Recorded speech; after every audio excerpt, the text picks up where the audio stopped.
So today we're going to be setting up a hydraulic release bearing. This guy right here. This is one for a stock style clutch because that's what we're using in the drift car. And these are some of the things you're going to need to put it in with.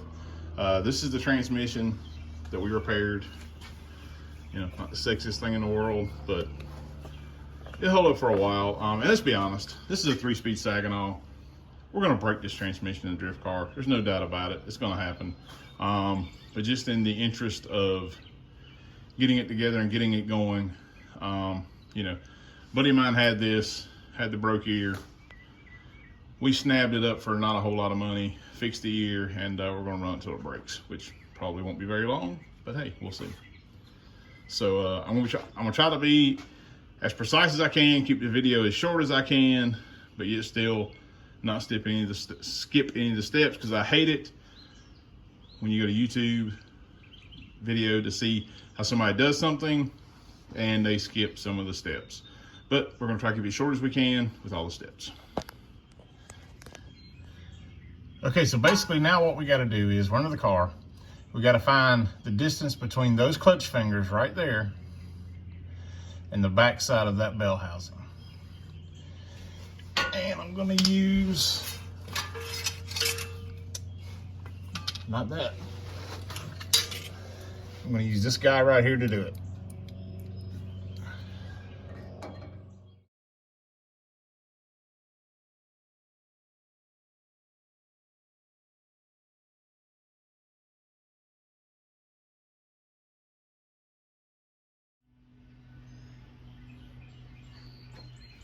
All right, so we have our measurement from the clutch fingers to the bell housing, which is this distance right here. We use this guy here to do it. Okay, and what we're going to need to do is we're going to just pick out a number of these to start with. And I'm starting with 4. 4. Like I said, this is a starting point.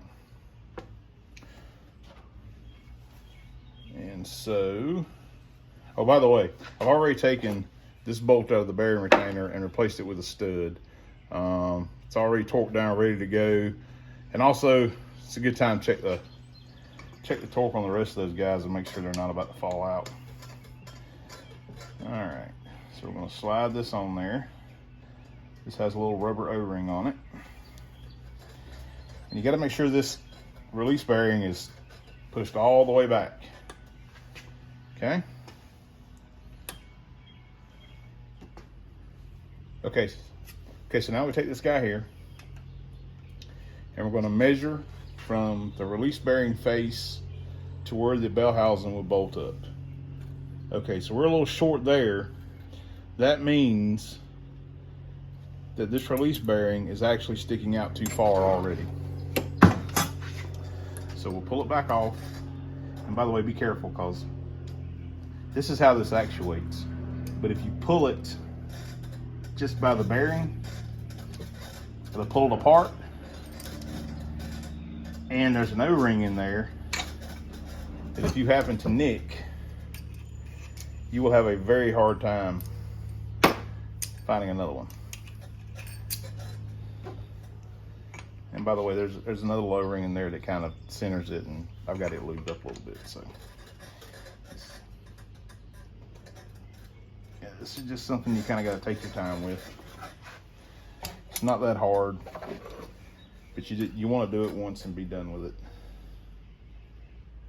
All right, well, that's too much as well. Well, after a little bit of back and forth with our shims and everything, we got it all set up to go here. We finally landed on, let's see, 3 shims, I believe it was. And we wound up at about 70 thousandths air gap between the face of this and the clutch fingers, which is pretty much dead in the middle. 50 to 100 was the spec. We landed at 70. Everything's good to go. We have our remote bleeder line hooked up, our pressure inlet line hooked up. It's all set to go. I hope you guys liked this video. Hope you learned a little something if you need to set one of these up. And as always, please remember to subscribe, like, and comment, and we'll see you next time.